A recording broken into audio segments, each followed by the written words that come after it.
भारत के अंदर से जो स्टेटमेंट्स आ रही हैं, खासतौर पे उनकी मिलिट्री लीडरशिप की तरफ से बिलेटेड स्टेटमेंट्स हैं। कॉन्फ्लिक्ट में के अंदर हुआ, मिलिट्री एंगेजमेंट हुई पाकिस्तान और इंडिया की, और इस 4 रोज़ा मिलिट्री एंगेजमेंट के बाद जो सफ़र की लॉसेस भारत ने, वो खुद भारत की अपनी क़यादत ने उनको एक्सेप्ट किया। उसके बाद सारी दुनिया ने देखा कि ये जो क्लेम्स पाकिस्तान ने किए थे वो क्लेम्स कितने दुरुस्त और सच्चे साबित हुए, और जो क्लेम अब भारत कर रहा है, बिलेटेड क्लेम्स हैं पाकिस्तान के लॉसेस के। खासतौर पे उनके डीजी मिलिट्री ऑपरेशन ने जो स्टेटमेंट दी, मीडिया से बात करते हुए उन्होंने कहा कि हमने पाकिस्तान के 12 प्लेन्स हैं in the air, on the ground, उनको हमने तबाह किया। फॉल्स, आउटलैंडिश, फैब्रिकेटेड और फेक क्लेम्स का एक सिलसिला उसके बाद स्टार्ट हुआ। जनरल अनिल चौहान जो भारत के चीफ ऑफ डिफेंस स्टाफ भी हैं, उन्होंने एक इंटरव्यू दिया सिंगापुर के अंदर, और ये एक शैंग्रीला डायलॉग था सिक्योरिटी के ऊपर, उसके मार्जिन्स पे दिया, जिसमें उन्होंने ये कहा कि जब उनसे पूछा गया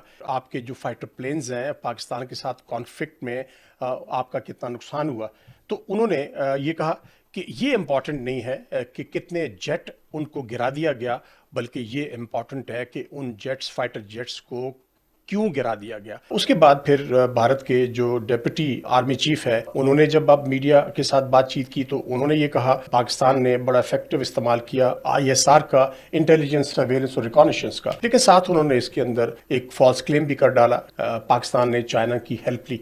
वाइल ऑन द कॉन्ट्रेरी, जब CDS यानी अनिल चौहान साहब से पूछा गया था एक इंटरव्यू में इंडिया के अंदर, न्यू दिल्ली के अंदर, तो उन्होंने कहा हमारे पास कोई सबूत मौजूद नहीं कि पाकिस्तान की जो एक्टिव सपोर्ट चाइना ने की हो। उनका ये बयान जो था वो बिल्कुल कॉन्ट्रडिक्टरी, जो अभी उनके खासतौर पे DGMO भी बात करें। अनिल चौहान ने किसी स्टेज पे ये क्लेम नहीं किया कि पाकिस्तान के फाइटर प्लेन्स का नुकसान हुआ। एक में नहीं, उन्होंने अबाउट हाफ डजन इंटरव्यूज दिए।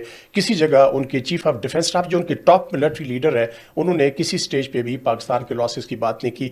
अब इतने महीने गुजरने के बाद उनके DG मिलिट्री ऑपरेशंस ये क्लेम किया, आउटलैंडिश, फैब्रिकेटेड और इंतहाई फॉल्स और फेक क्लेम्स हैं। क्यों किए जा रहे हैं? क्योंकि बिहार के अंदर और वेस्ट बंगाल के अंदर अगले महीने यानी नवंबर के शुरू में इलेक्शंस आने वाले हैं। वहाँ पे कोलिशन पार्टनर्स उनके हैं BJP के, वो रूल कर रहे हैं। उनको बड़ा शदीद खतरा है कि इलेक्शंस वो हार जाएंगे। इन इलेक्शंस के हारने के खौफ से अपनी मिलिट्री क़यादत को वो अपने नेफेरियस डिज़ाइंस के लिए, पॉलिटिकल ऑब्जेक्टिव्स के लिए उनको इस्तेमाल कर रहे हैं। और एक ऐसे लीडर को, मिलिट्री लीडर को, जो कि DGMO बहुत ही रिस्पॉन्सिबल पोजीशन पे बैठा है, उसने अपनी आर्म फोर्सेस की क्रेडिबिलिटी को क्वेश्चन कर दिया।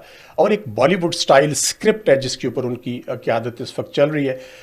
ये जो क्लेम्स थे, ये ना सिर्फ भारत के अंदर with a pinch of salt लिए गए, बल्कि ग्लोबली इन क्लेम्स को कोई अहमियत नहीं दी गई।